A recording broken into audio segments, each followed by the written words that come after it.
Bonjour et bienvenue sur Opération Pelouse. PSG Lyon, c'était un des deux seuls gros tests pour le Paris Saint-Germain dans cette Ligue 1, avec le match retour à Lyon. Parce que Lyon, PSG ou pas, parc ou pas, On bat les couilles, hein. Neymar, machin chouette, Rien à foutre. ils arrivent pour gagner, ils posent leurs couilles, et ça c'est un très bon test pour le Paris Saint-Germain. Ils l'ont passé haut la main, encore une fois c'était une gifle. Mais bon, c'était pas une gifle comme les autres parce qu'il y a eu deux matchs dans le match et le premier il était pas si simple que ça pour les Parisiens. Il y a eu la première mi-temps où Paris ils étaient pas souverains, ils étaient pas dominateurs, et Lyon leur ont causé pas mal de problèmes. Parce que autant Lyon, dans l'envie, les couilles, on arrive, on n'a pas peur, on veut gagner, c'est la Champions League.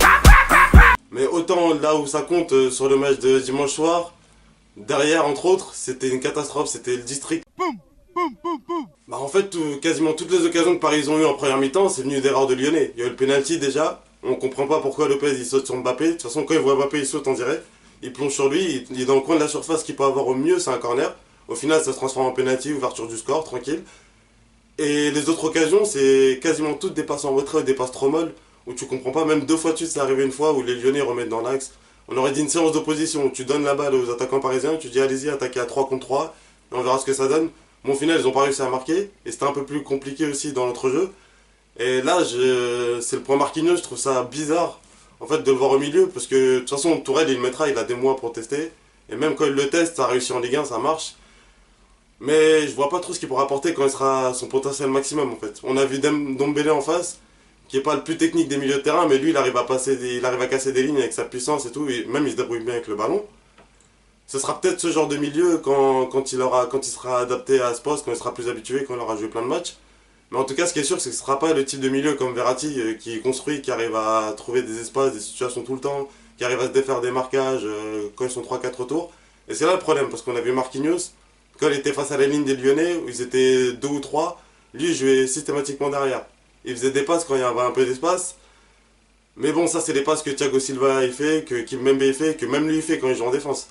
Mais par contre, ce que Verratti arrive à faire, ça reste compliqué parce que si Marquinhos y revient à chaque fois, au final c'est Verratti qui fait le jeu tout seul. Et ça, encore contre Lyon déjà c'était compliqué. Dans un gros match, quand on verra une grosse équipe, quand ils auront identifié le problème, même avant le match, là ce sera plus compliqué pour Paris de faire le jeu. Et là, ça causera des problèmes. C'est pour ça que je vois pas en quoi Marquinhos, ce sera une bonne idée au final. Il pourra dépanner, bien sûr, dans les petits matchs, et même dans les matchs contre Lyon. Il a joué et c'était pas si catastrophique que ça, même s'ils ont eu des difficultés en première. Mais je vois pas. Après, il y a eu l'expulsion de Kimpembe. Bon, c'est plus compréhensible qu'il soit dominé à ce moment-là. En plus, là, ils ont eu deux grosses occasions, ils ont pas réussi à les mettre, tant pis pour eux. Après le carton rouge, Tourelle, il a fait sortir Cavani. Au début, je me suis dit que c'est parce que c'était le plus facile à sortir. Bon, ça, c'est peut-être parce que j'aime bien Cavani.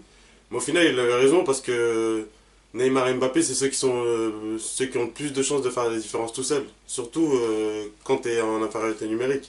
Et en plus, si tu laisses Di Maria derrière avec son activité et Verratti et sa technique, là, t'as avec les quatre, même s'il y a 6 Lyonnais, ils peuvent leur faire la misère. À partir du moment où c'est arrivé à 10 contre 10, là, c'est un autre match. De toute façon, si vous mettez 11 Parisiens contre les 11 Lyonnais, ils ont l'avantage. Si vous mettez 10 contre 10, c'est encore pire parce qu'il y a plus d'espace. Au final, c'est ce qui s'est passé avec la qualité de passe de Neymar et Mbappé, mais d'ailleurs, il a mis 4 buts, mais quel gâteur, c'est pas possible. Après les 3 enroulés où Henry il a dû s'étouffer, là il nous a raté une tonne d'occasions avant d'en mettre 4, bien sûr, ça c'est bien, il en a mis 4, mais comment il gâte, c'est un truc de fou. Le patron de l'équipe, c'est plutôt Neymar, c'est lui qui a tout organisé, encore une fois, depuis 3-4 matchs, il est vraiment au-dessus. S'il continue, en jouant comme ça, il fait plaisir à tout le monde, il fait plaisir à Mbappé, il fait plaisir au public, il se fait plaisir à lui-même, il fait plaisir à son entraîneur, et tout le monde est content.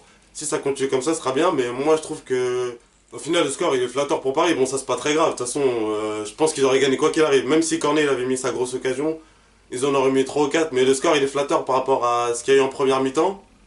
Mais de toute façon, même ça, ça veut pas forcément dire grand chose. C'est plus dans l'analyse de ce qu'ils ont fait. Ils ont eu un peu de mal. Mais au final, je pense que Paris ils auraient réussi à gagner. Surtout en menant le score, et ils auraient réussi à faire la différence. Et sinon, il y a Bernat.